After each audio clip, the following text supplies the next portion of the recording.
comunicação é você ter flexibilidade e criatividade para falar a mesma coisa de pelo menos 7 maneiras diferentes. Então a pessoa não entendeu. Tá, que analogia que eu posso usar? A pessoa continuou não entendendo. Tem alguma metáfora? A pessoa continuou não entendendo. Deixa eu contar uma história. Deixa eu dar um exemplo. A pessoa continuou não entendendo. Vou desenhar. Vou mostrar de uma outra forma. Mas se você continuar com a mesma estratégia, só alterando o tom de voz, isso não vai fazer a outra pessoa entender o que você está querendo passar.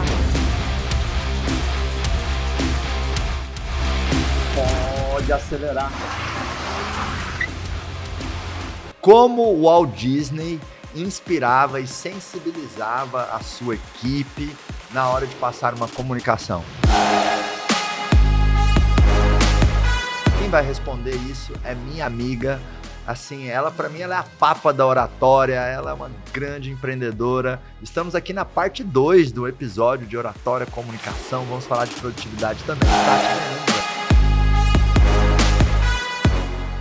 Seja bem-vinda de volta ao Pode Acelerar. Obrigada. Depois de uma apresentação dessa, aumenta as expectativas, né? Socorro! Eu só falo verdades aqui, só trago pessoas que eu admiro também, viu? Muito obrigada. Feliz de estar aqui, honrada de estar pela segunda vez. Foi uma coisa boa, né? Ter acabado a energia, porque aí viraram 2 agora. Estávamos aqui gravando, eu e Tati, né, Tati? E aí, acabou a luz. A energia aqui foi tão forte que a luz não resistiu, não. Exatamente. Até vou pedir para aparecer na edição aí do YouTube aquela caixinha assim, né? Para quem não assistiu a parte 1, ir lá assistir a parte 1 e assistir aqui a parte 2.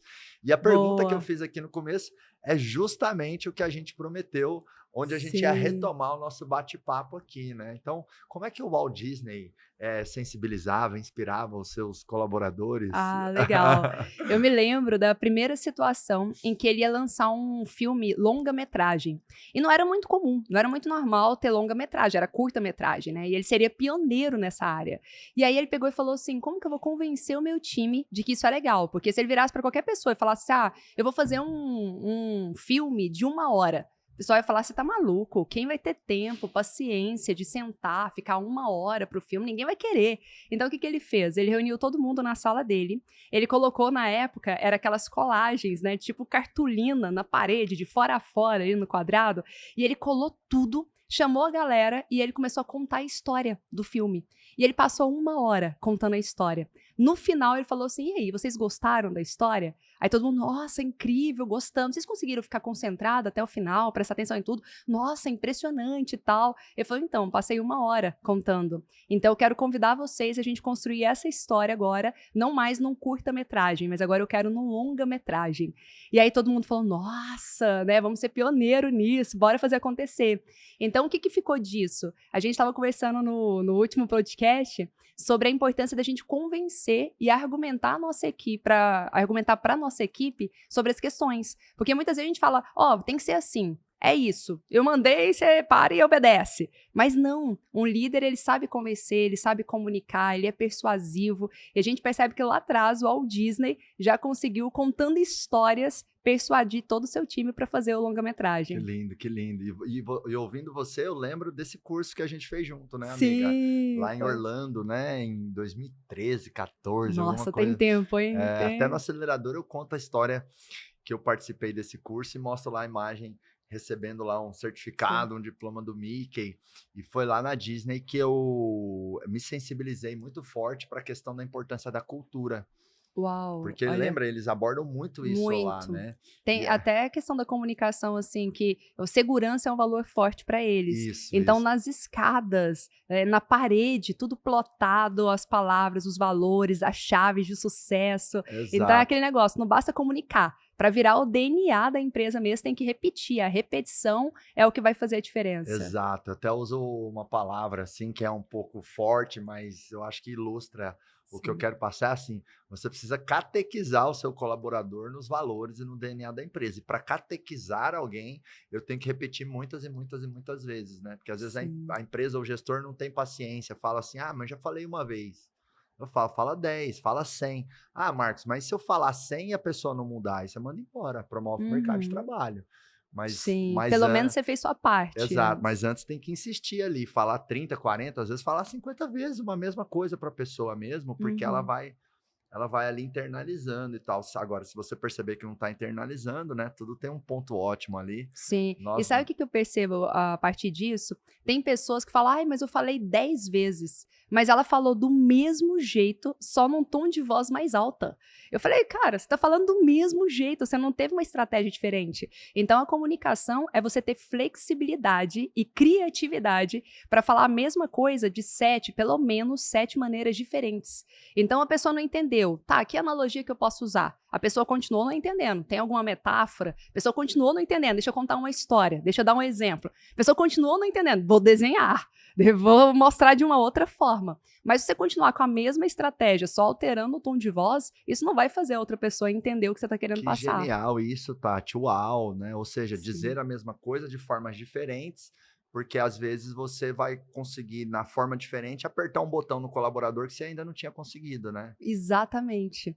E as pessoas ficam só repetindo e falam, eu tive paciência, eu falei 10 vezes. Tá, mas falou 10 vezes igualzinho, você não mudou nada, cadê a criatividade? Aham. Então esse é o segredo da Agora, comunicação. subir às vezes um pouquinho o tom também é um estímulo diferente, né? Talvez sozinho não é suficiente, mas é um estímulo ali, né? Isso, vai depender, porque às vezes a pessoa vai num tom mais agressivo, de brigando, tal, berrando, e aí pode bloquear. Pode gerar uma parte que a pessoa não escuta mais a mensagem, o que você está falando, mas ela fica ali na defensiva, sabe? Então, por isso que uma das técnicas que eu ensino muito no treinamento de oratória é os suavizadores. O que é o suavizador? Quando a pessoa falar algo que você não concorde, você fala, eu entendo o seu ponto de vista. Nunca vou bater de frente. Não, não é assim não, tem nada a ver isso aí. Aí a pessoa já fica na defensiva. E aí ela para de ouvir o que você tá falando para querer se justificar. Não, mas eu quis dizer isso, eu quis dizer aquilo, tal. Então o que eu falo? Eu falo, eu entendo o seu ponto de vista. Agora o que eu quero te mostrar é que assim, assim, assim. Aí a pessoa, tá, não tinha entendido dessa forma, não tinha olhado por esse lado. Isso até nas vendas, eu faço muito. A pessoa falou, tá caro.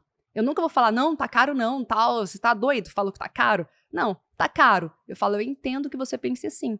Talvez se estivesse no seu lugar, eu pensaria da mesma maneira. Agora, olhando que eu gosto de qualidade. E qualidade tem custo, então o nosso valor é um valor justo, porque a gente entrega qualidade. Aí a pessoa fala, tá, faz sentido, ela te ouve. Entendeu? Então, quando a pessoa vai muito na agressividade, pode ser que ela gere um bloqueio em vez de fazer ouvir. Agora, só falar um pouco mais alto, ou mudar a entonação, aí pode ser uma estratégia, sim, Porque eu ia poderosa. te perguntar isso, né? Qual que é o ponto ótimo, assim, né? De mudar a entonação, levar uma Sim. energia ali na voz, mas não ser percebido como ríspido ou até de criar uma percepção de comunicação violenta. Sim. O que você entende sobre Ótima pergunta, essa viu? seara? Porque assim, Sim. porque se você acertar no ponto ótimo, vamos dizer assim, às vezes ajuda a funcionar. Porque às vezes eu vejo assim, a pessoa, poxa, ela cometeu um erro grave.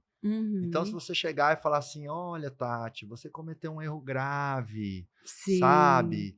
Tipo, que nem o pai, às vezes, quando o Tá filho faz bonzinho algo demais. grave, ele fica mais bravo. Tudo bem, dentro de casa, talvez você tenha uma licença poética maior, né? Pô, é o pai com o Uhum. filho, então ele solta os cachorros, né? O Sim. empresário, o gestor, não pode fazer isso, né? Eu até falo para os empresários: gritos não energizam e nem motivam seus funcionários. Sim. Agora, parece que tem um ponto ótimo ali que você consegue corrigir e educar, né? O que que você pensa Tem. sobre isso, Tem a Tati? voz de comando, aquela voz mais firme, que não Hum, necessariamente precisa ser bem mais alta ou agressiva, mas é uma voz firme. Então essa pergunta sua ela é muito boa, porque ser assertivo é uma linha tênue ali. O ser assertivo ele é um intermediário, ele nem é aquele bonzinho demais que não passa segurança, que não passa confiança, e nem é o agressivo. Porque tem pessoas que vai muito pro agressivo e tem pessoas que são, tá, olha, veja bem, né? Então não passa também ali poder. O poder é a assertividade. E assertividade significa na medida certa. Tati, como que eu sei se eu tô na medida certa? Uma coisa legal é pedir feedbacks e às vezes você se gravar também para você assistir depois e você conseguir olhar de fora. Porque quem tá dentro, a gente nunca sabe. Às vezes você tá no auge da emoção, você tá pilhado de raiva. Tem dia que parece que tudo deu errado, você quer matar um. E aí você acha que tá indo assim super tranquilo, mas no fundo você tá bem agressivo, né? Então eu olho muito a reação do meu time, por exemplo. exemplo, quando eu falo pra eles, dependendo da expressão corporal que eles fazem, eu falo, opa, eu acho que eu passei um pouquinho aqui da medida, né? Porque as pessoas olham nas redes sociais, nossa, Tati, você é tranquila, meiga, tal, mas na empresa é voz de comando mesmo, sabe? É um arquétipo governante total. Então, às vezes, eu sei que eles ficam intimidados em alguns momentos, quando eu falo firme. Aí eu fico reparando, opa, se eles arregalaram os olhos assim, se eles ficaram mais apreensivos, talvez eu tenha passado um pouco da medida. Legal. Então, eu vou suavizar aqui, depois a gente conversa com mais calma, porque eu tô no calor da emoção. Lê os sinais do teu colaborador ou da tua audiência ali, né? Exatamente. Foi muito ou não, enfim. Porque captura a atenção, né? Eu até uso no palco, Tati, me corrige se eu tiver errado, porque você é muito melhor nisso do que eu, né? De vez em quando, numa live, no palco, ou com a minha audiência ali no treinamento, às vezes eu subo o tom. E eu vejo que eu resgato a atenção de todo mundo. Que, poxa, eu tava falando numa frequência assim, não, mas isso aqui, galera, isso aqui é inadmissível. Isso aqui, quando você faz na sua empresa de 0 a 10, menos 1. É o tipo de coisa que não faz o mínimo sentido, entendeu? Você quer ser um bem-sucedido ou um fracassado? E aquilo chama a atenção das pessoas, né? E aí, pensando aqui comigo, como é que eu faço para ser assertivo sem ali do ríspido? Eu acho que tem muito a ver com você, primeiro, evitar palavrões nesse momento, porque se você tá falando mais enérgico, ainda solta um palavrão, tem mais chance de ser percebido como comunicação violenta, né? Sim. E também com o colaborador, você talvez você falar mais sobre fatos e dados. Então, eu falo, você ser mais factual e você levar aquela energia, essa voz de comando, não julgando a pessoa, mas sim criticando e avaliando a consequência do que a pessoa fez. Então, seria assim, eu vim aqui falar assim, olha, Tati, você não tá vestindo a camisa da empresa, você não tá tendo profissionalismo no dia a dia, você não tá entregando o seu melhor, Tati. Cadê a profissional que você pode ser? Eu não tô vendo. Então, quer dizer, eu te ataquei, né? Isso. Dói muito mais. Agora, se eu vim falar assim, ó, Tati, é a 4ª vez que você atrasa nesse mês. Então, isso não é um comportamento bem-vindo, isso dá um péssimo exemplo para a equipe, isso, inclusive, não combina com você, que eu sei que é uma grande profissional. Então, ó, tô num tom alto, mas no meio desse tom eu até te valorizei, né? Não combina com você, eu sei que você é profissional. Exato. Talvez isso tenha a ver com o suavizador que você falou, né? Exatamente. Você ensinou um suavizador para, tipo assim, na hora, quando você recebe a comunicação, né? Por exemplo, a pessoa falou algo, ao invés de falar eu não concordo, falar eu entendo. Tem um suavizador invertido? Tipo assim, eu sei que eu vou ficar bravo com você. Ou eu vou ser um pouco mais incisivo no tom. Sim. Alguma coisa eu gosto de usar muito, que acaba sendo um suavizador também, que é a pergunta. Né? Então, o coach trabalha muito isso. Então, eu falo assim, olha, o que tá acontecendo com você? Você tá tudo bem? Eu ainda pergunto assim, mostrando interesse na outra parte antes de vir a bronca. Sabe? Eu mostro que eu me preocupo. Porque vai que a pessoa tá com um problema em casa. Vai que morreu a mãe, ela não me falou. Ou tá alguém com câncer, né? E eu vou chegar e vou dar a bronca logo de cara. Então, eu quero perguntar primeiro. Falei, tá tudo bem com você? Tem algo que você queira me falar? Sabe? E aí eu deixo a pessoa me falar primeiro para eu entender o contexto. E aí, na sequência, eu já entro com a visão. Eu falo assim, olha, eu tenho percebido que você não tem tido comportamentos que eu esperava de você e que você já teve em outros momentos. Eu sei que você pode muito mais do que você está entregando. E aí é por isso que eu quero ver se está acontecendo alguma coisa, se eu posso te ajudar. Ou, você já sabe, os valores da nossa empresa, a cultura da nossa empresa, a gente não admite esse tipo de coisa. E aí eu vou e falo com firmeza também, entrego tudo e principalmente aquela questão do feedback, mostrando comportamentos. Porque senão fica muito vago, né, pra pessoa. Igual esses dias, uma pessoa do meu time perguntou, Tati, eu tô com você há um mês, ela é novata, ela falou assim, e aí, qual que é o meu feedback? E aí eu peguei, como tiveram muitos ajustes, eu falei assim, olha, talvez seja precoce para eu te dar um feedback hoje, porque tiveram muitas adaptações, muitos ajustes, coisas que você não esperava que ia encontrar, coisas que eu não esperava que ia encontrar, então foi meio turbulento esse mês, né? Eu acho precoce, mas se eu fosse avaliar todo, eu não estou satisfeita com a entrega, eu esperava mais. E eu vou te falar por que eu esperava mais, porque você é um profissional sênior. E profissional sênior, eu espero isso, isso e isso. Deixa eu te trazer quais resultados que eu esperava mais, porque fica muito vago falar eu esperava mais. Legal. Então eu falei assim, ó, eu esperava esse resultado, esse, e ainda não aconteceram. mas eu acredito que nesse próximo mês você vai fazer diferente. E aí esse é o meu voto de confiança, né? Esse próximo mês é o mês pra gente ver se a gente continua junto ou não.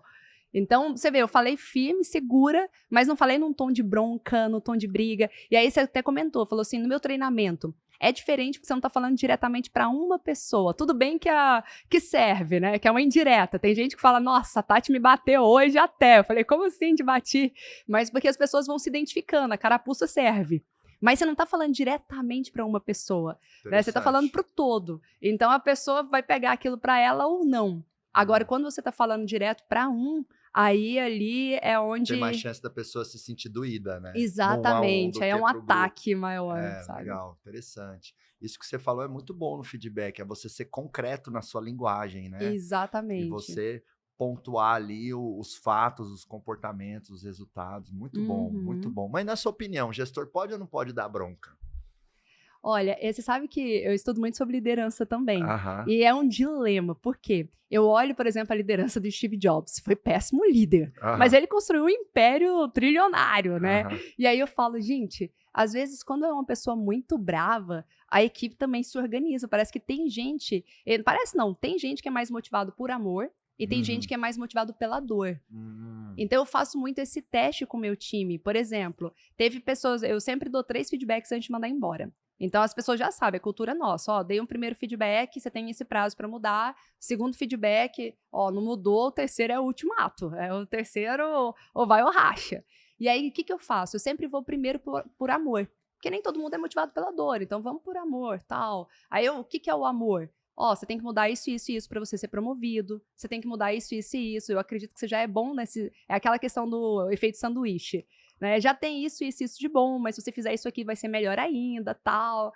E aí a pessoa não mudou, aí eu chego e vou na dor direto. O terceiro sempre é da dor. O terceiro é, ó, isso aqui não dá mais. Eu não tolero mais aqui. Ou você muda, e o que você precisar de ajuda, você pode pedir. Peça para os seus líderes, peça para mim. A gente vai investir em treinamento, a gente vai fazer o que for necessário. Mas você tem esse prazo para mudar isso aqui. Se você não mudar, infelizmente, por escolha sua, não por escolha minha, infelizmente, a gente vai ter que encerrar a parceria aqui e você vai ser desligado da empresa.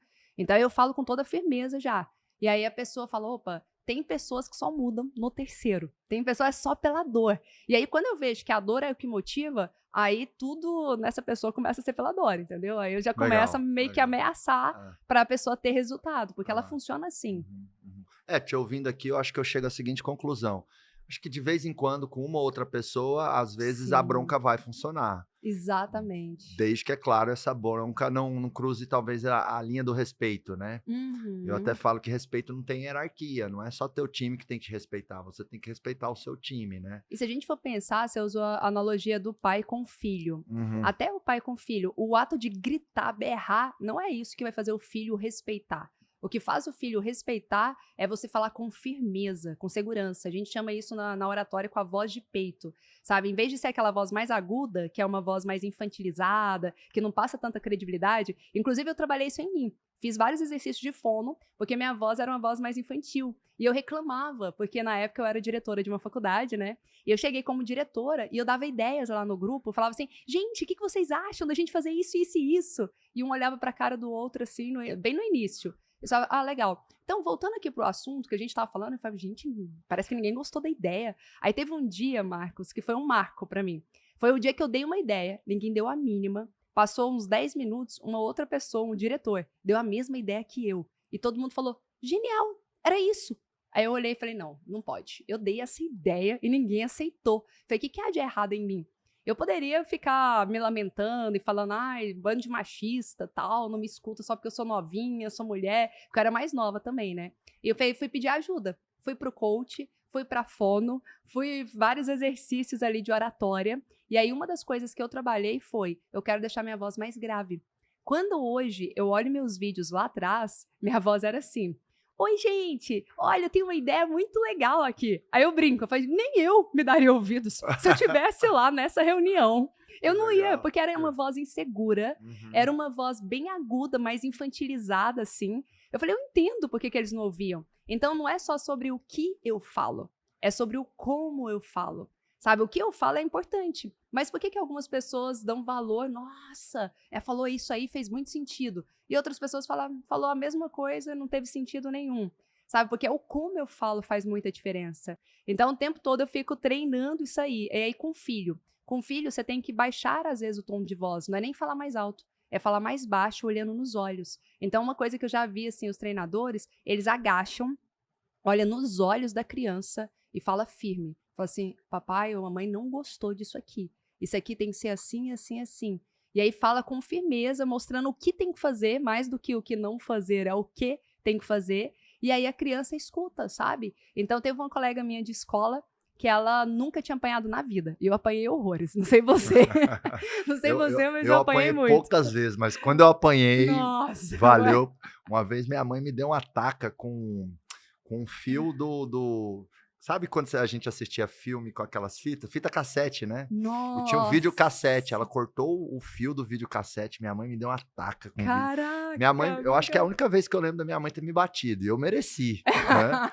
Esse Então, foi bem memorável. eu não apanhei, não tive muitas ocorrências de apanhar, mas Aham.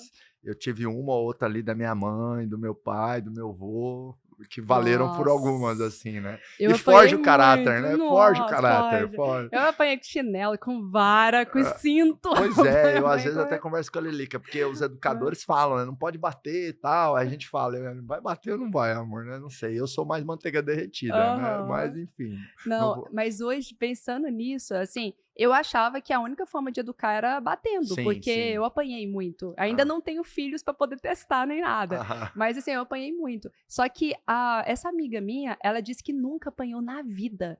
E ela era uma pessoa, assim, ela é uma pessoa, porque a gente não tá tendo muito contato mais, mas é uma pessoa muito educada. Pensa aquela pessoa que ela fala assim, não posso arrancar a florzinha, porque senão a flor chora.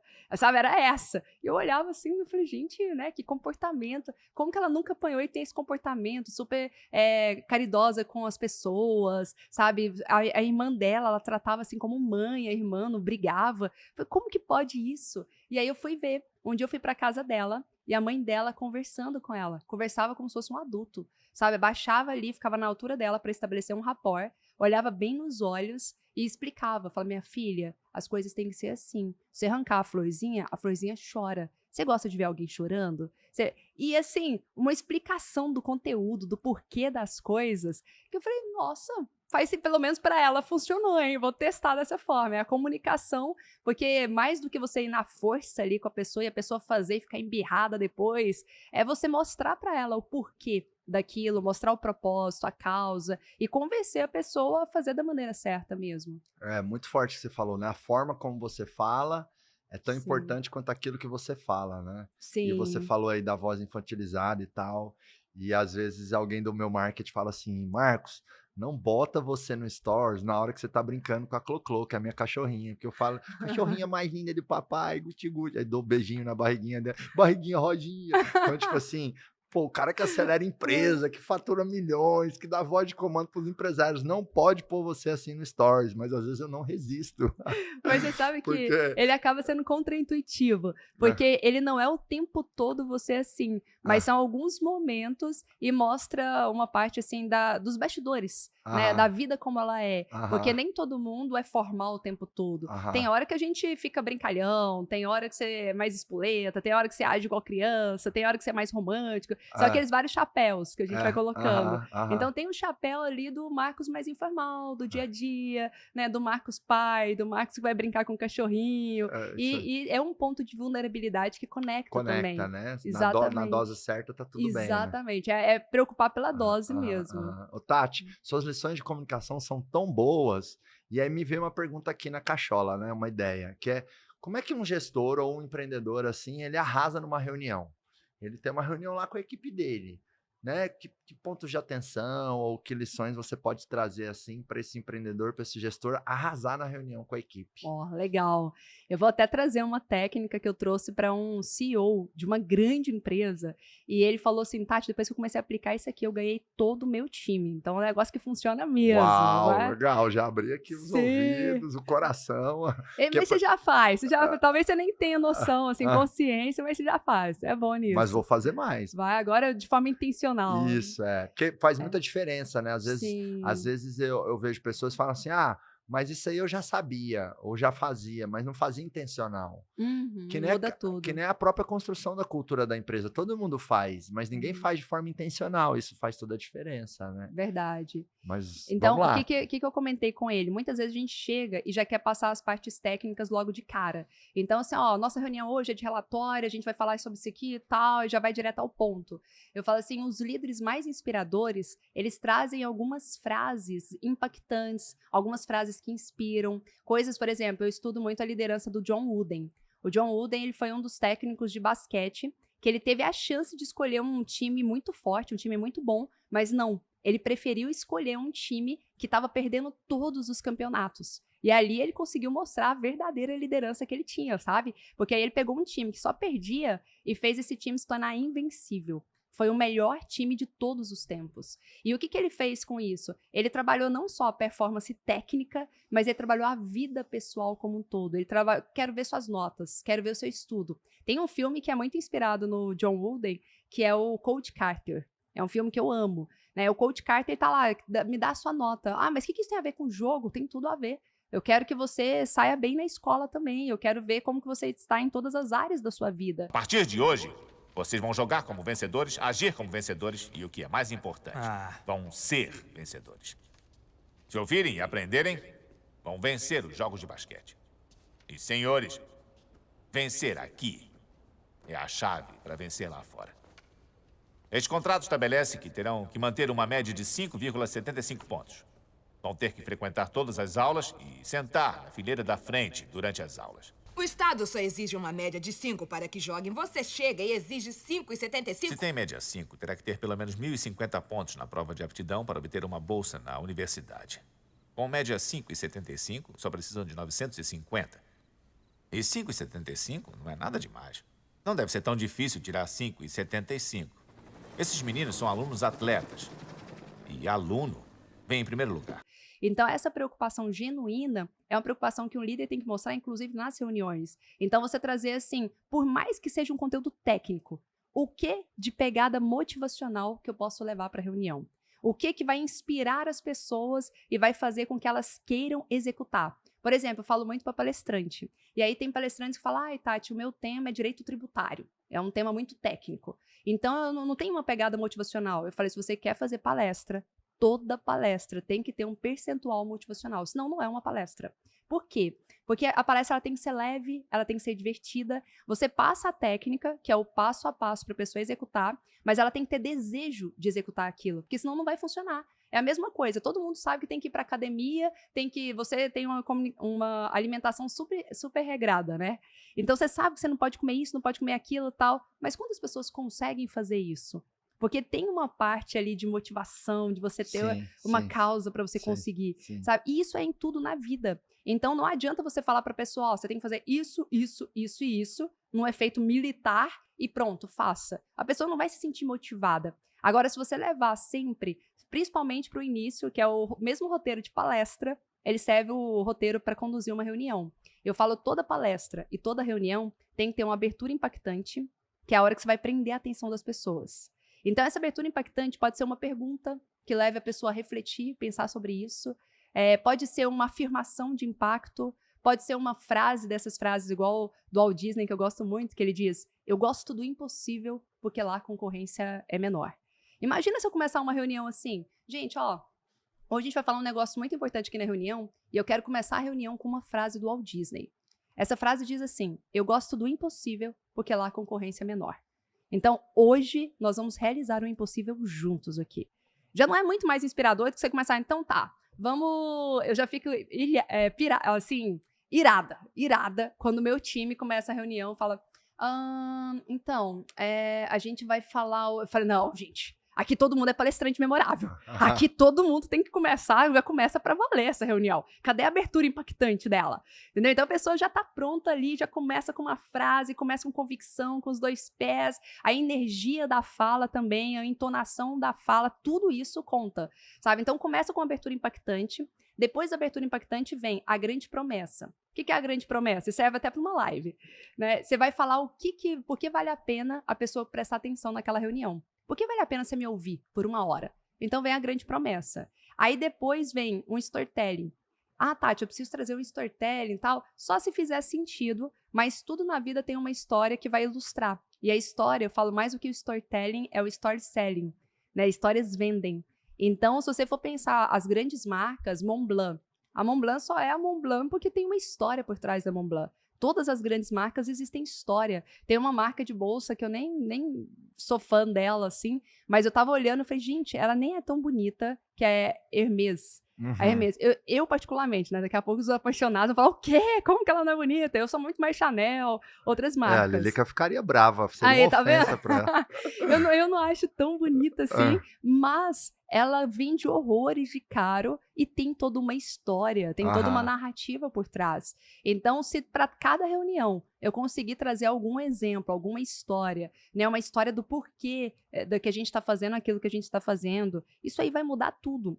E aí depois vem o método seria o passo a passo, seria a entrega técnica mesmo, e tem que ter um grande finale, né? O que é o grande finale? É um fechamento com motivação, com chamada para ação. Vamos fazer, mãos à obra agora, vamos executar tudo isso. O pessoal tem que sair energizado da reunião. Se eles saírem mortos da reunião, ai, que reunião cansativa, que reunião pesada, agora vamos lá trabalhar. Não vão ser produtivos. A produtividade vem dessa energia, desse entusiasmo, sabe? Então, são 5 passos, 5 elementos. É a abertura impactante, a grande promessa, que a gente vai falar na reunião hoje. Depois, uma história, se couber, e de acordo com o que for passar. O método, que seria o passo a passo, a pauta da reunião.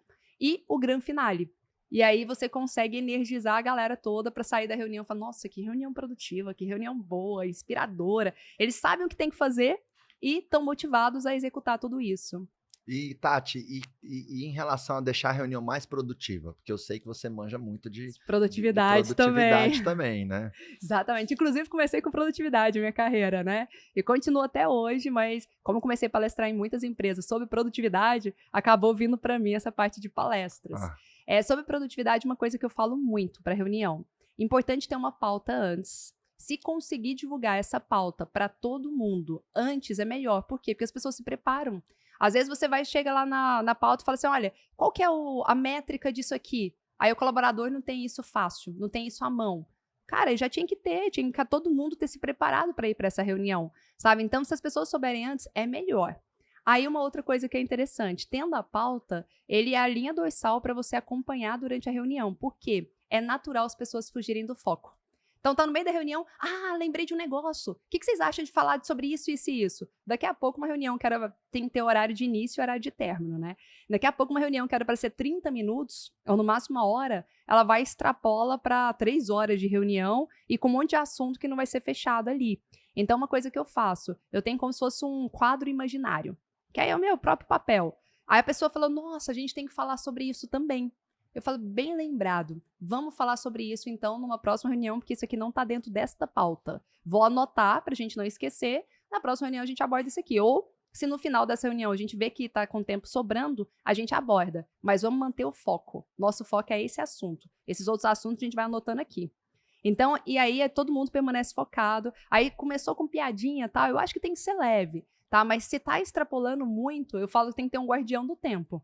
Alguém que vai vendo a pauta, vai vendo o tempo. Gente, não vai dar tempo de falar isso aqui tudo dentro do horário proposto, não. Vamos lá, direto ao ponto. Porque senão daqui a pouco, ainda mais assim, quando tem muitas pessoas que são piadistas, é bom, mas tem que saber a medida. Muitos influentes, muitos comunicadores. Exatamente. Né? Porque a pessoa que é muito influente, muito comunicador, faz piada até em velório, né, Tati? Exatamente. Já escutou uma piadinha no velório com o defunto? Pô, viu? sacanagem, é over, né? Você dá uma cutucada, pô, aqui no velório não. Respeita a família do defunto e tal. Ele, eu não aguentei. É bem isso. É mais forte que ele, né? Quando vê, já saiu ali a piada. Pensa, eu tinha uma pessoa no meu time que ele tinha ganhado concurso de piada. Eu falei, ele contava piada o tempo todo, era impossível você estar com ele e não ficar rindo. Era gostoso, é leve, mas perde o foco fácil, né? Então você tem que ter alguém ali e falar, beleza, mas vamos pro resultado? Inclusive, posso contar uma piada aqui rapidinho? Pode. Ô, Tati, você sabe por que a faxineira parou de lutar judô? Porque ela parou de lutar, nem sabe que ela lutava. A faxineira lutava judô, aí ela parou de lutar judô. Sabe por quê? Porque ela já luta capoeira. Bom. Ai, meu Deus do Você céu. tá rindo de Capoeira. verdade ou rindo de compaixão? Seja Não, eu tô sincera. rindo de verdade. Tá rindo de Capoeira. Capoeira. Eu lembrei.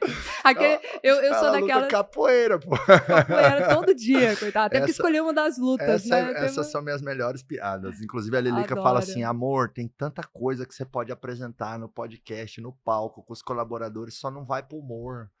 Você é muito ruim no humor, amor. Você não tem nada de humor, que nem Olha. sua bunda. Você é zero bunda e zero humor. Entendeu? Então não vai pra aí. Mas, ó, uma estratégia boa de humor. Você conta piada, aí se a pessoa riu sem gracinha ou não riu, né? Aí você fala, foi meio sem graça, né? Aí a pessoa ri porque fala, foi meio sem graça, né? Legal, Desculpa, não legal, funcionou legal. muito, não. É um anti-piada ruim, né? É Se um a piada for ruim, anti-piada, foi né? meio sem graça, né, pessoal? Desculpa. Mas as piadas sem graça, ainda mais quando você tira onda consigo mesmo, elas ficam engraçadas. Né? Eu sou uma pessoa péssima pra contar piada também. Assim, eu conto a piada, aí eu falo, gente, agora vocês podem rir, porque acabou a piada. Não... Ou senão eu fico explicando a piada. Tem um call to action, né? Galera, pode rir, é hora de ir, bora. Era pra rir agora, vocês não riram. Eu sou dessas também. Mas você sabe que piada também é muito técnica. Tá dentro da comunicação isso. Eu fui fazer um curso para aprender a contar piada. E aí, no curso, eu vi que eu falei, gente, é muita engenharia. Meu Deus do céu. É treino. Tem pessoas que fazem isso de maneira natural, inconsciente.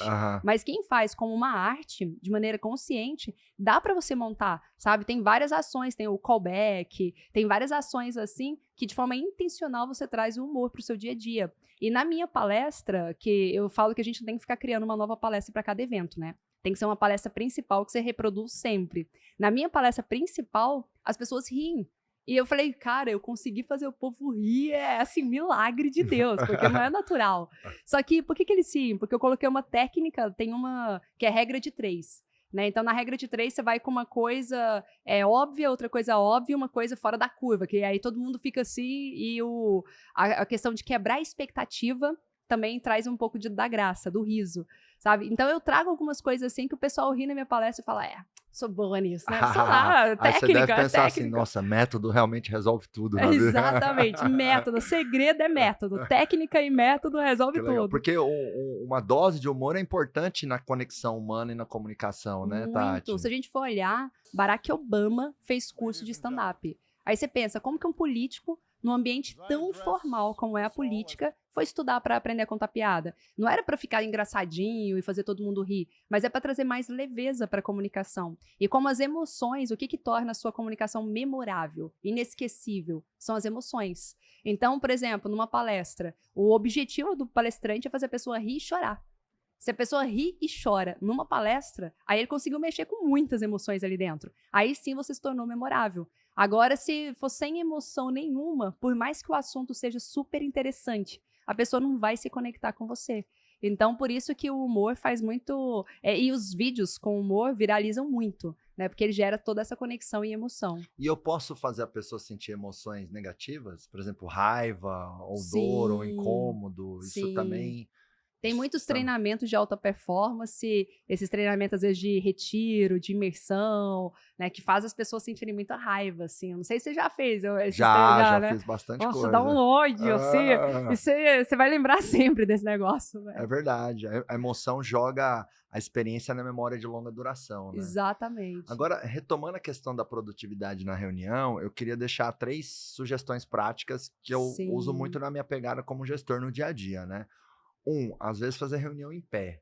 Boa. Principalmente se é uma pauta curta, tal, porque em pé já inclina as pessoas a serem mais ágeis, mais rápidas e tal.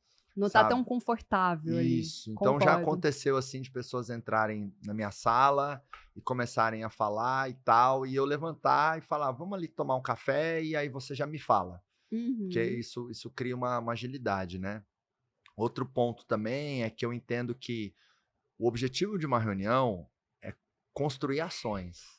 Então, para mim, é como se a reunião fosse pai e mãe de ações dentro da empresa. Então, é procurar ter no DNA das reuniões da empresa essa pegada de ter uma linguagem que leva para ação. Tá? O que nós vamos fazer para resolver esse problema? O que nós vamos fazer para aproveitar essa oportunidade? O que nós vamos fazer para melhorar esse indicador? O que nós vamos fazer para aumentar a venda? para evitar ser caça às bruxas, às vezes. Quem errou? De quem que é a culpa? Ou sabe? Ou Foco na solução ali. Exato. Foco na solução ou Perfeito. resolução de problema. São Sim. ações. Então eu falo Não, que fantástico isso. o que talvez é um indicador de qualidade de uma reunião é a quantidade e a qualidade de ações que foi estabelecidas que vai ser feita, né? Sim. E mais que isso, só complementando, é colocar mesmo aqueles 5W2Hs ali, né? Então, tipo, o que eu vou fazer, quem vai fazer, pra gente saber de Aham, quem cobrar aham, depois, aham, quando, qual que é o prazo, aham. vai elencando tudo isso, por quê? Porque é muito normal, beleza, vamos fazer essa ação. Aí não tem dono da ação, não Sim, tem fica o solto, prazo, né? exatamente. E até para ajudar na utilização do 5W2H, eu até sintetizei ele, eu transformei ele. Boa. Eu criei um framework, né, que eu chamo de 3Qs, que nada mais é do que uma simplificação do 5W2H, porque eu acho que o 5W2H são 7 Fica itens. complexo. Ele é longo, né? É 7 itens para cada ação. Então é muita coisa, principalmente uma pequena ou média empresa, né? Uma empresa maior que você tem gerente de projeto, você tem um software de tarefas, tal, tudo bem, mas uma pequena empresa. Então, assim, olhando para o 5W2H, o que é essencial dos 7 itens? Aí foi daí que nasceu algo que eu chamo de 3Qs, que vem de Minas Gerais. Vem de Minas Gerais. Que, quem, quando? Então, se cada ação tiver o que vai ser feito, que gera clareza, quando vai ser feito, porque prazo ajuda muito a tirar as coisas do papel e da cabeça das pessoas, né? A maioria das pessoas, eu acho que uns 90% das pessoas era que nem eu na época da faculdade, da escola, estudava para a prova em cima da hora. Você sabe que você As pessoas sempre deixam para a última hora. Exato, eu sabia que eu era ruim de química, que eu tinha que estudar química, né? Inclusive eu só passei em química na escola porque eu já era empreendedor e fazia benchmark, né? Para não falar que eu colava, fica bonito, né? Fazia benchmark, é ótimo. Benchmark, claro. Pô. Benchmark na hora da prova, né? Cara, Antes não, é na hora. Eu tinha cada metodologia de benchmark, assim, que, putz, dá um infoproduto, sabe? Mas eu não sei se vai ser legal para meus filhos quando eles nascerem, então eu nunca lancei esse infoproduto. Melhor nem contar. Então, assim, é em cima da hora. Então, o prazo, ele vai criar um momento desse em cima da hora chegar. E aquilo ajuda a impelir as pessoas a irem para o movimento da ação. E a questão do dono, né? Da dona, que é o quem, né? Então, quem, quando, né? O que vai ser feito, quando e quem. E aí, no quem, tem uma sacada que é nunca pôr um departamento. Então, às vezes, assim, o financeiro vai fazer, o marketing vai fazer. Não, quem no financeiro, quem no marketing. É a pessoa mesmo. Uma pessoa, um CPF, né? E nunca também aceitar, não, fulano com Beltrano vai fazer. Não, eu quero um dos dois para liderar. Vocês podem colaborar e vocês vão ser corresponsáveis juntos, mas eu preciso de um nome aqui, porque essa pessoa será mais cobrada ou mais aplaudida frente ao mérito ou demérito, frente a isso aqui que a gente está falando, né? Então, isso é muito legal, você ter uma metodologia de plano de ação, né? 5W2H ou 3Qs, enfim. Não, adorei o 3Qs, bem prático. E aí, uma outra coisa que eu tenho na minha pegada como gestor que ajuda a ter reuniões produtivas é você limitar a quantidade de pessoas na reunião. Né? Boa. Eu acho que uma janela ali boa de se recomendar é 4 a 9 pessoas. Às vezes menos que 4 fica pouco colaborativo, né? Então pode ser que tenha uma miopia em relação a alguns temas, e mais que 9 é gente demais, né? Tem até aquela regra do Jeff Bezos, já ouviu falar ou não? Não. Uma reunião que você não consegue alimentar as pessoas com 2 pizzas, tem gente demais. Ah, boa. Faz total sentido. Então, isso é do fundador da Amazon, né? O Jeff Bezos. Enfim, 2 pizzas alimentam no máximo 9 pessoas, né? Sim. 8, 10, mas não dá pra fazer 15, entendeu? Então, às vezes, eu vejo as empresas... precisamos fazer uma reunião, mas aquela reunião, ela passa a ser, na verdade, um treinamento, uma apresentação de informação, porque é muita gente. A pessoa não vai participar, não vai contribuir, não vai ter a chance de falar também, porque... Inclusive, a última reunião que eu fiz lá no Grupo Acelerador, a gente sentou, tinha umas 11 pessoas, e aí eu falei, gente, tem gente demais aqui, porque 2 gestores chamaram cada um 2, 3 pessoas do time, entendeu? E aí, até falei isso depois de um tempo de reunião, porque eu vi que metade das pessoas da reunião nem estavam na reunião, estavam focadas em outras coisas. Então, eu cheguei e falei assim, gente, peraí, quem realmente precisa estar aqui, né? O foco é esse, né? Que era a definição de qual hotel a gente vai fazer o próximo encontro do Giants. E aí, dali, saiu umas 4 pessoas da reunião. Então, eu tenho isso Isso muito na minha pegada de reunião, assim, estão as pessoas certas aqui, né? Tá faltando alguém, eu tenho alguém a mais ali, porque tempo é dinheiro, né? Exatamente. Então, se eu tenho algumas pessoas ali na reunião que não estão sendo produtivas ali, isso tem um custo, é um custo invisível, é difícil quantificar, mas com certeza tem um custo, né? E você trouxe um outro elemento importante de reunião produtiva, que é a pessoa não usar celular ou computador. Por quê? Porque se a pessoa está na reunião, mas está no celular, ela está fazendo duas coisas ao mesmo tempo. E estudos da neurociência mostram que é impossível alguém fazer duas coisas ao mesmo tempo com excelência. Então, vai ter momento que ela não está ouvindo a reunião. Aí, eu não sei se isso já aconteceu com você, já aconteceu no meu time. A pessoa vai e complementa, dá uma ideia que alguém acabou de dar essa ideia. Ou então faz uma pergunta que a gente acabou de responder essa pergunta. Aí a gente olha pra ela, tipo assim, onde você tava? A gente acabou de falar sobre isso e você tá voltando de novo. Olha o retrabalho que a gente vai ter. Ou alguém fala, né? Fulano, qual a sua opinião? A pessoa, opa, não, eu não tava aqui, o que é mesmo, né? Exatamente. Só que é difícil, né? Você tirar o celular e o notebook, às vezes precisa de informação, às vezes precisa escrever. Quando precisar de informação, pegar, mas às vezes criar cultura mesmo. Fala assim, olha, gente, não utiliza, a não ser que seja para buscar alguma informação para reunião aqui. Vamos focar aqui, né? Fala, ó, vai ser só 30 minutos, ou vai ser só 1 hora essa reunião. Vai ser muito objetiva, a gente vai direto ao ponto aqui. Rapidinho, a gente já libera vocês para executar. Se alguém tiver algo urgente, avisa. Mas vamos focar aqui na reunião para nenhum atrapalhar o outro. Legal, excelente. Tati, agora... quero aproveitar aqui a sua expertise. Tô amando o papo aqui com você. Você vai ter que voltar no Pode Acelerar, viu? Vai ser um prazer, viu? Eu vejo que tem os extremos da comunicação, né? Sim. Tem pessoas muito tímidas, muito retraídas, que não falam de jeito nenhum. Né? Às vezes até fala assim, vai meu filho, minha filha, tem mais palavras dentro de você. Você consegue falar mais. E tem pessoas também que não conhecem o poder da síntese, né? Falam demais, né?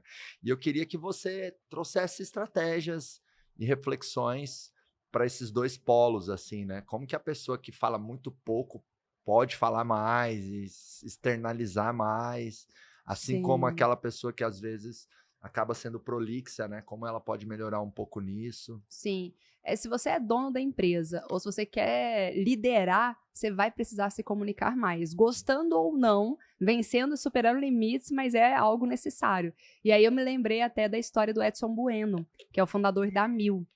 Eu vi numa revista, muito tempo atrás, a história dele que me chamou muita atenção. Porque ele era muito tímido, ele tinha pavor de falar em público. E a Mil começou a dar muito certo, começou a ter muito resultado e direto ele era chamado para dar uma palestra, para contar alguma história da Mil, case de sucesso. E ele perdia todas essas oportunidades, mandava sempre um CEO, mandava alguém do time dele, um líder, para representar. Até que um dia ele foi chamado para ir lá num programa de TV do... Gente, famoso, fugiu o nome aqui agora, que era tradicional, assim, era o maior programa de TV que tinha, já vou lembrar o nome. Ele foi chamado, eu ia falar Roberto Justo, é Jô Soares. Jô Soares. Ele foi chamado para dar essa entrevista lá. E aí ele falou, não, vou mandar alguém do meu time, porque eu não falo em público, pelo amor de Deus, TV, tem pavor e tal. E aí falou, não, ou você vai, ou não, ninguém vem, porque não pode vir seu gerente, seu diretor, tem que ser você. Aí ele pegou e falou assim, e aí, vou perder essa oportunidade de ter uma mídia, baita mídia na TV. Vou perder essa oportunidade ou eu vou lá arriscar? Pô, vou lá arriscar. Só que ele não estava preparado para isso. Por isso que eu falo, qualquer ocasião dentro da empresa, se prepare. É uma reunião aqui menor. Quanto mais você tiver a chance de falar, mais você vai se destravando. Ele, como sempre fugia, ele não se preparou. E ele foi parar lá no Jô Soares. Aí chegou no Jô Soares, ele deu um pane, assim, travou geral, ao vivo ali. E aí o Jô Soares, essa entrevista até ficou disponível, não sei se ainda tá no YouTube. Né? O Jô Soares fazia pergunta para ele e o próprio Jô Soares respondia a pergunta dele. Porque ele não falava nada com nada, ele não desenrolava o conteúdo e tal. E aí, na revista, ele deu uma entrevista falando, ele falou assim, olha, quando você tá apavorado, o seu foco se concentra muito mais no medo de falar do que no assunto. Então, por mais que você domine muito o assunto, você não vai conseguir ter foco na mensagem que você quer passar. Por isso que você tem que vencer essa trava. E aí, o grande detalhe é que depois disso, com essa dor que ele passou, ele foi buscar ajuda. E aí ele fez vários treinamentos, tal, começou inclusive a fazer palestras para levar o case de sucesso da empresa e ele deslanchou a partir disso. Então, assim, o que eu quero passar aqui não importa o medo que você tenha, É possível você vencer esse medo. Né? No episódio anterior aqui do podcast, eu falei que eu era bicho do mato. Eu tinha pavor de falar em público. Se hoje eu consigo palestrar para multidões, é porque eu me treinei para isso. Então as pessoas falam, você tá com medo? Vai com medo mesmo. Não, não vai com medo mesmo. Por quê? A chance de dar ruim e você mandar um comando pro seu cérebro de, tá vendo? Não devia ter ido, não. Eu podia ter ficado. Isso não é pra mim. Isso não é pra mim. A chance é muito grande. Então não é tá com medo, vai com medo mesmo. Tá com medo, se prepara antes. E depois vai com medo mesmo. Porque o frio na barriga, até hoje eu tenho frio na barriga, sabe? Então é uma superação diária que a gente faz. Principalmente com pessoas que a gente admira. Então, se você vai falar, eu sou um gerente e vou ter que fazer uma apresentação para os diretores, para os donos da empresa, é natural o frio na barriga ser maior. Se é alguém que está acima de você na hierarquia, ou alguém que você admira muito. Eu me lembro a primeira vez que eu fui palestrar no Mastermind do Érico Rocha. Cara, eu tava apavorada, sabe? Eu falei, meu Deus do céu, eu palestro todos os dias, já palestrei para 15 mil pessoas, e ali era um grupo de 100 pessoas, mas eu tava apavorada lá, eu tava sem ar, eu tava, como que eu faço? Porque eu admiro grande parte das pessoas que estão lá, né? Não, todo mundo, mas alguns eu acompanhava há anos, alguns lá atrás eu falava, nossa, um dia eu quero ser amiga dessa pessoa, tal, e de repente eu tava ali palestrando para essa pessoa, eu falei, como assim? Sabe? Então você vai trabalhando. Tati, como que eu venço essa timidez? Primeiro passo, muita prática. Quanto mais você praticar, melhor você fica. Isso serve para tudo. Por exemplo, live. Tem gente que tem medo de fazer live. Começa ali fazendo com alguém em collab, a pessoa vai falando mais que você, né? Depois faz uma live curtinha, vai aos poucos. Eu lembro que na época da pandemia eu estava fazendo 3 lives por dia. E eu tava super autoconfiante na live. Aí eu tirei 2 meses de férias. Quando eu fui voltar pra live, eu já tava assim, vamos lá, o que eu vou falar? Porque a gente vai desaprendendo as coisas, né? Então é prática mesmo. Depois que você praticou muito, com as técnicas certas, veio um segundo, que é a respiração. Trabalhar a respiração. Tem uma respiração que eu aprendi com a Gisele Bündchen. A Gisele sempre fazia, principalmente antes dos desfiles dela, para ela se manter focada, que é uma respiração que você inspira por um lado e solta pelo outro, contando até 4 ou 5. Gente, tudo bom? Então eu tô aqui para ensinar essa respiração que assim salvou a minha vida quando eu tive ataque de pânico, que chama Pranayama, é uma técnica de respiração, e essa é uma técnica que você respira, é uma técnica para equilibrar o lado esquerdo e o lado direito do cérebro, tá? Então funciona assim. Você vai usar esses 3 dedos, aliás, esses 4, você coloca no teu third eye esse dedo aqui, e daí você vai... primeiro é importante estar com a coluna muito reta, ereta, né? E daí também, quando você respira, tenta não respirar essa respiração daqui, entendeu? Tenta se acalmar, tá num lugar tranquilo. E daí, respirar, a gente chama de respiração que vem lá do abdômen, né? Que você respira bem profundamente até você sentir a respiração mais profunda para entrar bem lá, para todo o teu sistema. O sistema tá recebendo esse prana, essa energia, tá? Então, primeiro você vai fechar a narina direita e vai inspirar com a esquerda. E daí você vai trocar, expirar com a direita e inspirar novamente. Então, eu vou mostrar como é que funciona essa respiração, tá? Primeiro a gente vai aqui, vamos inspirar bem profundo, aquela do espaço que eu te falei lá, bem do fundo da barriga, tá? Aqui, ó. Agora fecha a narina esquerda e expira pela direita. Inspira pela direita.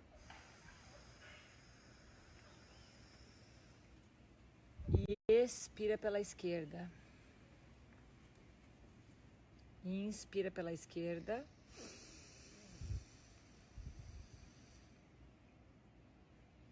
E expira pela direita. Por quê? A sua cabeça fica muito mais voltada para contagem do que pensando nas coisas horrorosas que podem acontecer, no bicho de 7 cabeças, sabe? Então você inspira por um lado do nariz, contando até 4. Aí você segura o ar e aí depois você solta devagar pelo outro lado, aí contando até 4 ou 5 também, para ser bem devagar.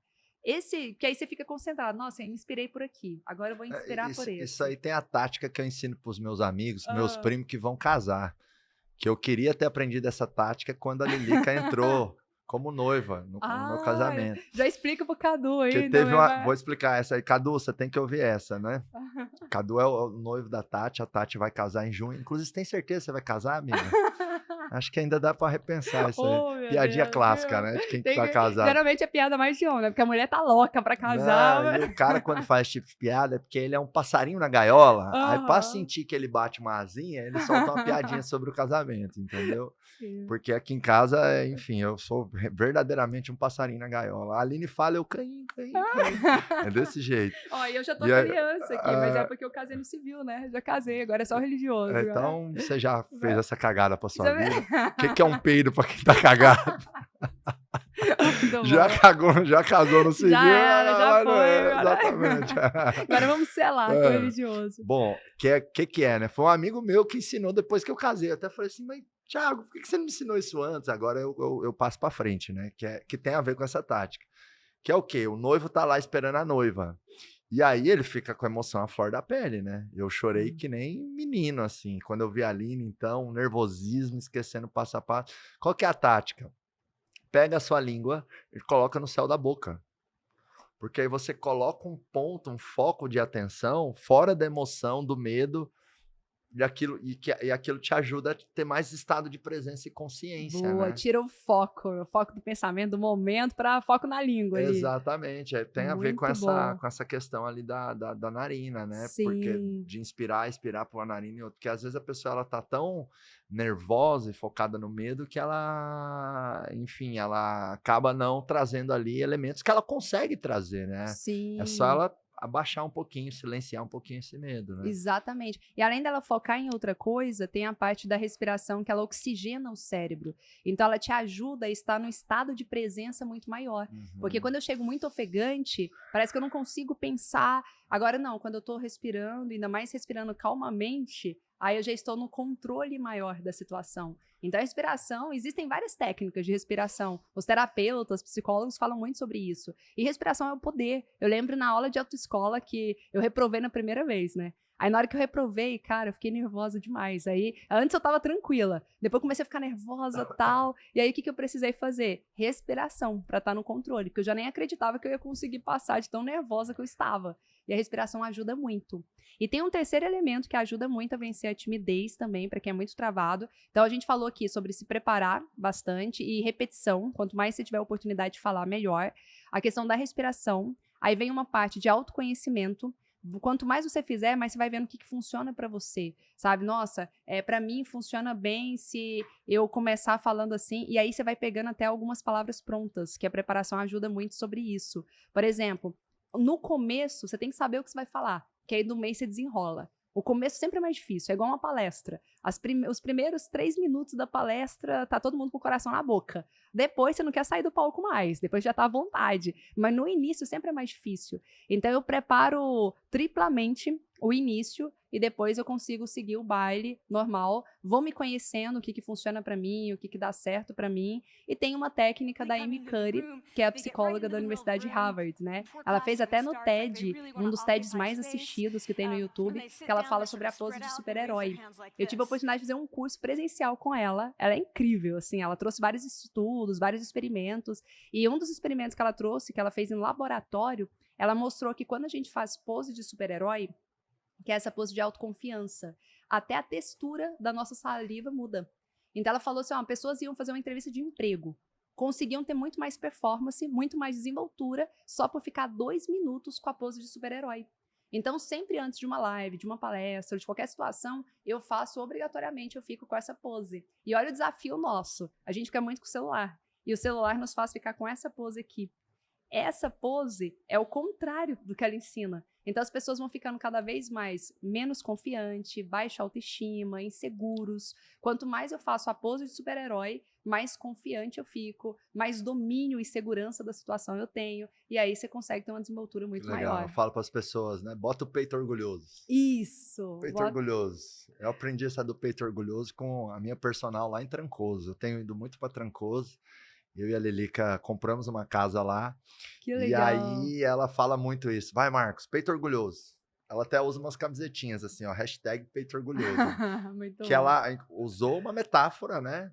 uma ferramenta de linguagem para dizer estufa o peito, né? Que às vezes a pessoa, ela tá com a autoestima baixa ou com tanto medo que ela, tipo, estufar o peito, mas, o peito orgulhoso, às vezes vai furar um bloqueio ali da pessoa, Sim. né? Não, é muito legal, peito orgulhoso. Você Peito fala, orgulhoso. eu tenho orgulho, eu tenho autoconfiante Ô, ali. Tati, e pros prolixos? Dá uma aulinha pros prolixos aí também, porque tem Nossa. muitos por aí, viu? O pessoal fala muito dos times e tal, mas tem gente que ou fala muito, ou às vezes é confuso também na Uhum. comunicação. Parece que falou e não falou nada, né? É um desafio isso. Primeiro desafio é a pessoa tomar consciência. Porque muitas pessoas não sabem que elas são prolixas. Por isso que é importante você se atentar ao feedback, porque as pessoas falam, nossa, você falou tanto, tal, vai direto ao ponto, seja mais objetivo. Então, tome a consciência disso. Depois, o que eu tenho que fazer? Eu tenho que resumir. Qual que é o problema do prolixo? Ele quer explicar demais a mesma coisa. E é ruim, por exemplo, uma pessoa que conta piada e explica piada, piada perde a graça. Então, você tem que contar e ter o time certo. Né? Então, o prolixo você tem que saber, nossa, eu tenho que ter o time certo, eu tenho que ser mais objetivo, mais direto. Como que eu posso explicar a mesma coisa de uma forma mais simplificada? Tem um copywriter, que esqueci o nome dele agora, mas eu gostei muito. Ele fala assim, desculpa a carta longa, eu não tive tempo para escrever uma mais curta. Porque você ser mais objetivo, gasta tempo, gasta energia. Isso exige uma preparação maior. Se eu não me preparo antes, eu começo a falar e no meio da minha fala eu vou lembrando, tem isso, tem aquilo. Aí você vai concluindo a sua fala. Se eu me preparo antes, eu já sei o que é relevante, o que eu devo abordar e o que eu devo descartar. Então, a preparação é uma das maneiras de um prolixo lidar. A questão da carta curta, né? Deixa eu fazer isso aqui. O ponto de foco também. Por exemplo, tem pessoas que vai contar uma história e aí ela conta elementos que não tem nada a ver com o objetivo final da história dela. Fala, mas por que você trouxe esse caso aqui? Não, é porque eu lembrei no meio do caminho, mas isso aqui não tá dentro do contexto, sabe? Então, a pessoa ser mais direta ao ponto. O que eu quero passar? Qual que é a lição? Qual que é a mensagem no final que eu quero passar? E aí ele vai conseguir falar só o que é relevante. Tudo o que aconteceu não importa. O que importa é essa linha dorsal aqui que vai chegar no objetivo final. Legal. Ô, Tati, então na sua experiência, dá para uma pessoa que é mais tímida, retraída, ser uma pessoa que comunica bem mais, e para uma pessoa prolixa ou faladora também ter mais poder de síntese e tal. É possível. É possível, tem parte da pessoa querer essa mudança e tem a diferença ainda do prolixo com aquele que fala o tempo todo, né? Porque tem pessoas que querem falar de tudo. E aí ele tem que ter o bom senso de falar, opa, peraí, deixa eu deixar os outros falarem também, eu tô falando muito, sabe? E esse é um bom senso, é ele olhar pra ele e falar, de novo, toda vez é só eu que levanto a mão. Tem gente que acha bonito isso. Mas, cara, tem que ter uma dosagem, né? A diferença entre o veneno e o remédio é só a dose. Então, tem que ser a dose, a medida certa ali pra não ser chato. Uhum. Mas dá para fazer assim, dá para sair do 8 para 80 ou do 80 para 8? Exemplo, alguém que é muito tímido e retraído, até no futuro ser percebido como uma pessoa que se posiciona, fala bem, comunica bem, e o inverso, alguém que fala muito e é prolixo, um dia ser alguém assim considerado, não, essa pessoa sabe escolher as palavras, sabe a hora de se posicionar ou não.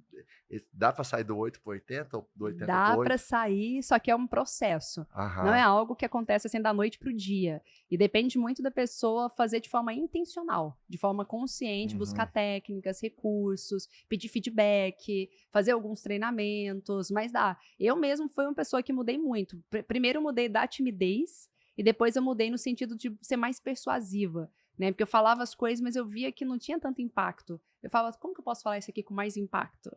Aí eu comecei a trabalhar, desde o tom de voz até o como falar, o como construir essa mensagem. E até hoje, é um contínuo. Aí eu olho pessoas persuasivas e falo, como que foi a estrutura que ele fez? Aí eu olho a estrutura, eu olho a forma como ele olhava para a pessoa, a forma como ele fala. Aí eu fui pegando tudo isso, sabe? Tem partes que não é só a técnica em si, tem partes que é você sentir.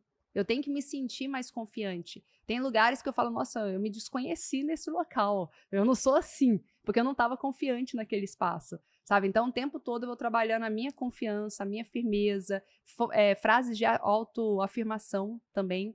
sabe? Fala assim, olha, se eu fui convidada para estar aqui, igual a primeira vez que eu fui palestrar em Harvard, eu tava apavorada, né? Palestrei lá junto com o Rick Chester. O Rick Chester tava no auge ali, começando a ser estourado, saindo no Fantástico e tal, e eu lá, nossa, mas quem sou eu? A síndrome do impostor. Quem sou eu para estar aqui? Como que eles me acharam? Será que não foi uma confusão? Será que eu deveria mesmo estar aqui? Passando inúmeras coisas na cabeça. E aí eu venho e falo, não, eu sou capaz. Olha a minha história, olha a minha trajetória, olha os resultados que eu construí. Era para eu estar aqui mesmo. E aí tomar posse, sabe, das oportunidades que apareceu. Mas o tempo todo você tem que lutar. Anthony Robbins fala muito sobre isso. Coloca guardas à sua mente. E o tempo todo você tem que lutar contra aquela voz do mal e fazer a voz do bem prevalecer. Que legal, sensacional. E eu vejo também que as pessoas, elas têm uma elasticidade na comunicação, ou seja, uma capacidade de se adaptar um pouco, que esse primeiro nível de adaptação não é tão difícil quanto uma transformação total, né? Alguém que é tímido ser percebido como muito eloquente. Eu acho que é uma jornada maior. Mas eu acho que tem ali uma elasticidade, tipo um elástico mesmo. Um elástico você puxa, ele tem uma elasticidade ali que você não precisa pôr tanta força. Onde eu falo para a pessoa que fala pouco, cara, pelo menos 20 a 30 ou 40% a mais você consegue. Se você usar ali o botão da intencionalidade, não, eu vou levantar a mão na reunião, eu vou falar. Sim. Assim como o inverso, a pessoa também que fala demais, eu se deixar, eu levanto a mão toda hora, enfim, eu sou sem noção. Tem ideia pra tudo, eu também. Tem resposta pra tudo. Hoje eu tenho que me controlar mais. Viu? Mas eu ligo o botãozinho da intencionalidade ali e falo, opa, não, peraí, vou deixar os outros falarem, vou deixar os outros concluírem, enfim.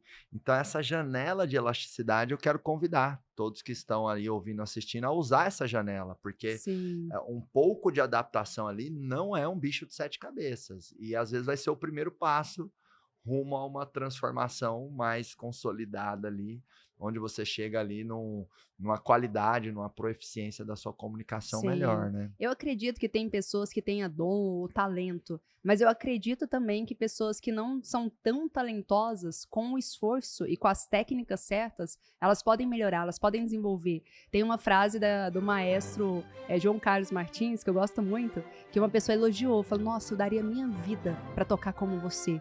E aí ele olhou e falou assim, mas eu dei a minha vida. Né? Porque é fácil você falar, eu daria minha vida para ter uma oratória como o da Tati.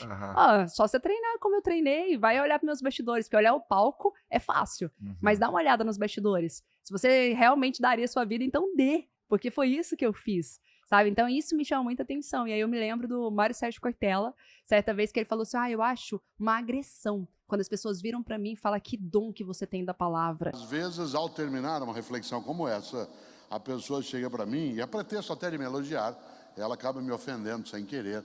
Ela diz, Cortella, você tem o dom da palavra. Me dá uma raiva nessa hora. Porque dizer que eu tenho o dom da palavra significa o quê? Que eu não tenho mérito nenhum, que eu não fiz esforço algum, que Deus me chamou e falou, vem aqui menino, você vai falar em público. Claro que não. Faz 62 anos que eu estou na escola, como aluno e professor. Para eu escrever 42 livros, eu já li mais de 10 mil livros na minha vida. Cada dia eu estou numa cidade ouvindo, aprendendo, conversando, refletindo, errando, voltando. E o resultado, você vê um pedaço aqui. A pessoa que só vê o resultado, às vezes diz no Cortella, você tem o dom. Como dom? Claro que eu fui abençoado de várias maneiras. Mas uma boa parte disso resulta de uma dedicação, de um esforço, que não é só meu, mas também não deixei de fazê-lo.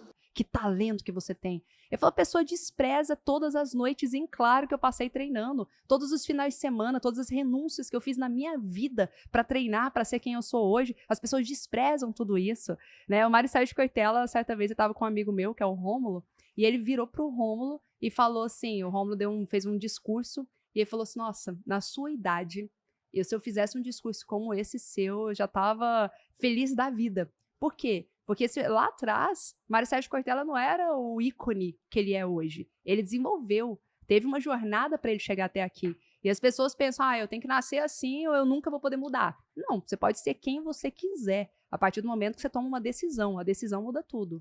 E cumpre a jornada ali, né, Tati? Exatamente. Tati, ó, eu vou fazer uma contagem aqui. Tá preparada pro que deve é? Ai, meu Deus, vamos lá. Bora, confia em mim ou não? Confio. Então vamos, eu vou fazer uma contagem aqui. Eu vou falar 1, 2, 3. E eu vou soltar um pod para aquela câmera ali. E você solta um acelerar para aquela câmera ali. Vamos levar a nossa energia para as pessoas implementarem o que elas ouviram aqui, para elas melhorarem a comunicação, para elas traduzirem todas essas lições e reflexões que a gente trouxe aqui em ações no dia a dia, para que possam ser seres humanos melhores, empreendedores melhores, e a gente fazer a roda da melhoria contínua do mundo, do nosso país acontecer. Vamos levar a nossa energia. Fantástico, tem ensaio Beleza? aqui? Bora lá, vamos vamos lá, hein? Eu solto o pod e você acelerar. 1, 2, 3, pod! Acelerar!